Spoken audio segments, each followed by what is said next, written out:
Oui, écoutez, monsieur, moi, honnêtement, je ne vais pas passer ma campagne présidentielle à commenter les 4 sondages par jour complètement contradictoires qui interviennent en permanence. Hier, on prend 2 points, dans l'autre, on perd 2 points. Bon, ça va, stop, faisons la campagne, parlons des grands sujets, parlons des vrais sujets, permettons aux Français de juger des comportements des uns et des autres, pas seulement des projets, mais aussi des hommes et des femmes qui les portent, parce qu'encore une fois, la dimension de la sincérité, de la volonté, du courage, sont des éléments essentiels aussi de cette campagne présidentielle, et les Français jugeront. Et pour cela, ils ont besoin d'informations.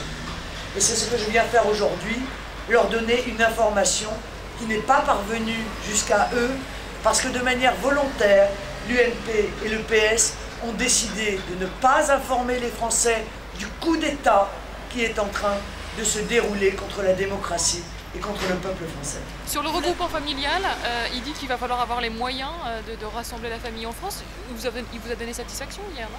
Il dit, mais il y a loin de la coupe aux lèvres, on l'a vu depuis 5 ans. Voilà.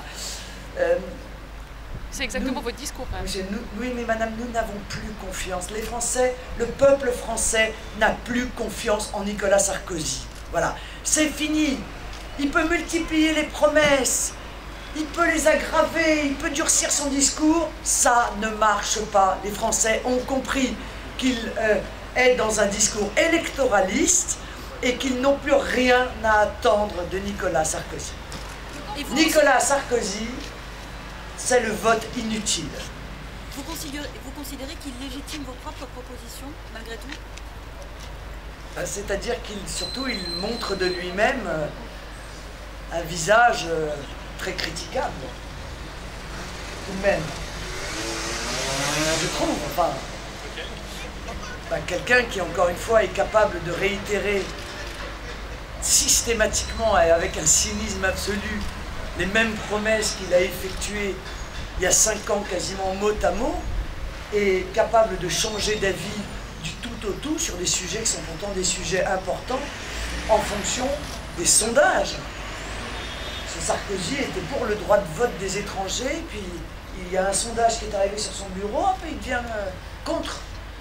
Il considérait que le halal n'était pas un vrai problème, et puis 4 jours après, il a eu un sondage qui est arrivé sur son bureau, et hop, il a changé d'avis. Est-ce que les Français ont envie d'être jugés, d'être dirigés à coup de sondage? Je trouve ça, encore une fois, ça démontre l'aspect assez inquiétant quand même du personnage. Quand vous dites qu'il n'y a pas de sincérité dans le discours, est-ce que vous jugez qu'il n'est pas plus sincère quand au début il dit bah oui, au début de mandat j'ai eu des problèmes, parce que comme tout le monde j'ai eu des problèmes de vie familiale? Est-ce que vous, ça vous choque qu'il en parle ou pas?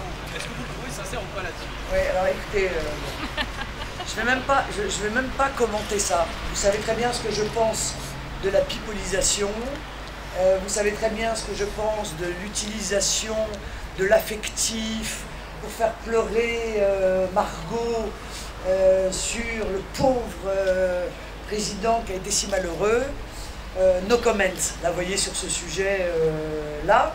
Et concernant l'insincérité, je ne réserve pas cette critique qu'à Nicolas Sarkozy, car enfin, lorsqu'un de vos confrères révèle que M. Hollande a envoyé un émissaire auprès des joueurs de football et des artistes du show business pour leur expliquer que sa proposition de taxation à 75% des très riches, c'était juste un coup de campagne contre Nicolas Sarkozy et que, évidemment, il ne le mettrait jamais en place.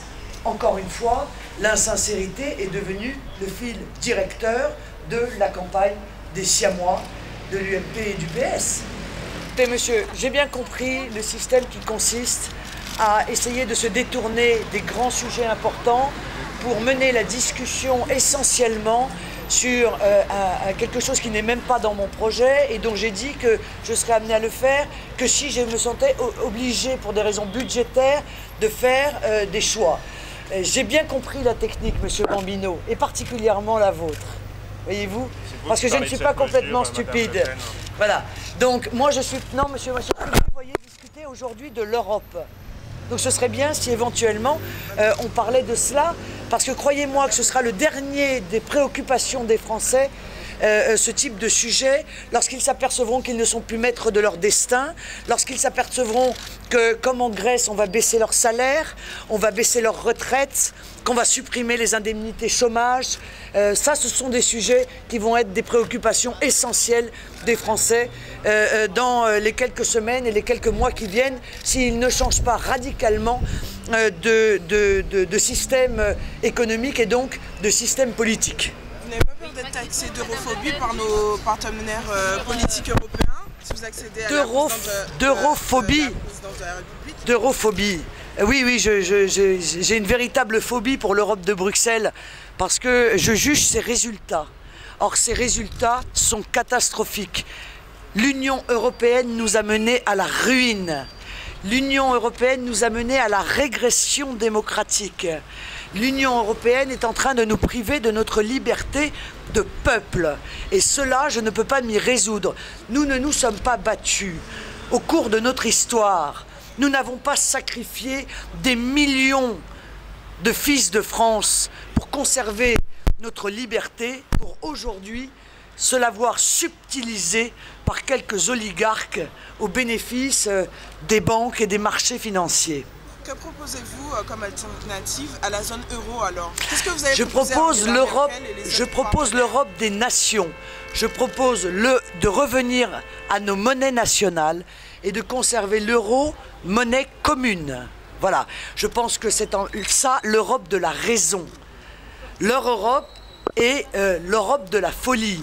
Il faut revenir à l'Europe de la raison, une Europe des nations libres, souveraines, capables de défendre leurs intérêts nationaux avec des monnaies nationales adaptées à leur économie et qui évitent l'aggravation spectaculaire qu'a été celle de l'économie française en 10 ans d'euros. Pensez-vous sincèrement que les Français vous suivront sur ce sujet? Je pense que déjà, le peuple allemand, qui est beaucoup plus informé, déjà, je crois, est majoritairement pour le retour aux marques. Je pense que les Français vont me suivre. Encore faut-il qu'ils soient informés du débat. Le débat n'a pas lieu. Le débat n'a pas eu lieu. Souvenez-vous, pendant la Constitution européenne, toutes les élites étaient pour. Tous les éditorialistes étaient pour. Tous les responsables politiques étaient pour. Et il y a eu un débat. Et les Français ont dit non. Eh bien, ce débat, il doit aussi exister sur le traité qu'on est en train de leur imposer dans leur dos, qui va nous condamner à l'austérité définitive et qui nous met sur les rails du drame grec. Voilà.